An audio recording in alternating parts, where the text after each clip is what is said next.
dramatically changed that tactic that employers have used to literally starve workers into submission. They can no longer do that in the state of Oregon. I also sponsored and passed another bill that provides workers' compensation for economically disadvantaged workers.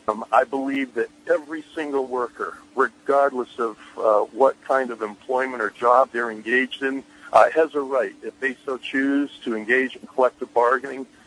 And on that basis, I have sponsored and passed bills to provide collective bargaining rights for adult foster care workers and for child care workers, and a similar bill that provides workers' compensation coverage for in-home care workers.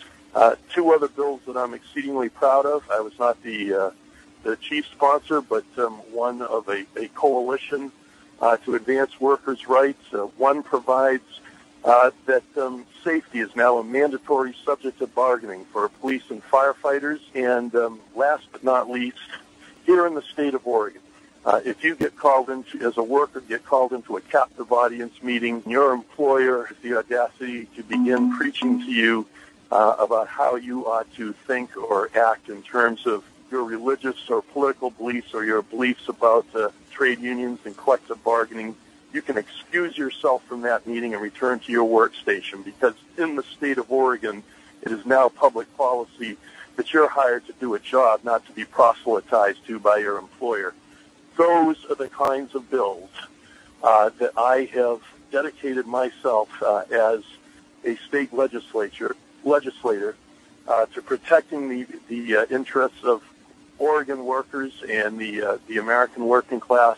And those are precisely the kinds of issues and values that I will carry with me into the United States Congress and continue to battle to protect the rights and interests of America's workers.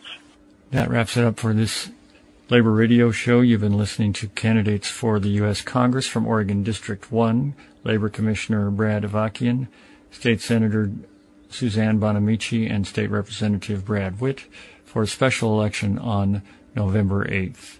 Let me make an announcement about tomorrow's Rally to Save America's Postal Service. As a letter carrier, I have who delivers the people's mail on a daily basis, I have a particular interest in this Rally to Save America's Postal Service, Tuesday, September 27th, 4 to 5:30 p.m. at Portland's main post office, that's Hoyt at Broadway. And it's a national day of action to save America's Postal Service, and there will be rallies in every congressional district. So if you're outside the Portland area, go to saveamericaspostalservice.org to find out the rally in your congressional district. Misleading claims that the Postal Service is broke, that it loses billions of dollars a year delivering the mail, or that a taxpayer bailout is imminent, are spurring proposals to slash services, close thousands of post offices, cut days of delivery, close postal sorting offices, fire hundreds of thousands of postal employees. These drastic measures would weaken communities, hurt the U.S. economy, and eventually destroy our nation's only universal communications delivery network. The Postal Service hasn't used a dime of taxpayer money in 30 years. All its revenue is earned from the sale of its products and services. Customer satisfaction and on-time deliveries are at record levels. Labor productivity has doubled, and for 6 years running, the American people have named postal employees the most trusted federal workers. Over the past 4 fiscal years, the Postal Service has earned a $211 million net profit delivering the mail, despite the worst recession in 80 years. The $20 billion in postal losses that you've heard about doesn't stem from the mail, but rather from a 2006 congressional mandate that the Postal Service pre-fund retiree health benefits for the next 75 years and do so within 10 years, a burden that no other public agency or private firm faces. The $21 billion cost since 2007 accounts for 100% of the U.S. Postal Service's red ink over that period. Congress created this mess. Congress can fix it without using a dime of taxpayer money. House Bill 1351, with strong bipartisan support, we have about 211 co-sponsors so far, does just that. In addition, the Postal Service has tens of billions in earned revenue sitting in surplus funds that any business would tap during a recession. As a quasi-public agency, the USPS needs congressional approval to draw on its own funds.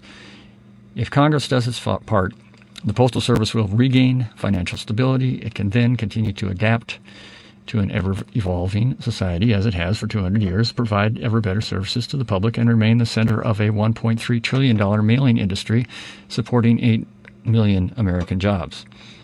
The Internet offers opportunities as well as challenges. While more people are paying bills online, they also are ordering more goods online, and the Postal Service is growing last-mile delivery of those packages for private carriers and their customers, saves them money because the universal network delivers at less cost. If a dysfunctional Congress fails to take these common-sense steps, severe service cuts will be forced on all Americans, including small business owners, the elderly, rural residents, and those needing medicines. Hundreds of thousands of jobs will be lost, and a universal network that links the country while enhancing public safety and supporting communities will begin a downward spiral. No decisions have been made despite efforts to cast these cuts as unavoidable. Congress can oversee the stabilization of the Postal Service or its destruction. Congress needs to pass H.R. 1351. Come to the Rally to Save America's Postal Service, Tuesday, September 27th, 4 to 5:30 p.m. in Portland at the main post office at Hoyt and Broadway. For other locations or more information, go to saveamericaspostalservice.org. I'm your host, Jamie Partridge. Thanks to our engineer, AJ. This is Labor Radio, KBOO 90.7 FM, the only show of, by, and for the working class in Oregon or Southwest Washington. To you, the 9-to-5er, just making your way home. To you, the all-night driver, out in your cab alone. To you, waiting for lunch break, as the minutes drag so slow. Take courage, turn the volume up, it's Labor Radio.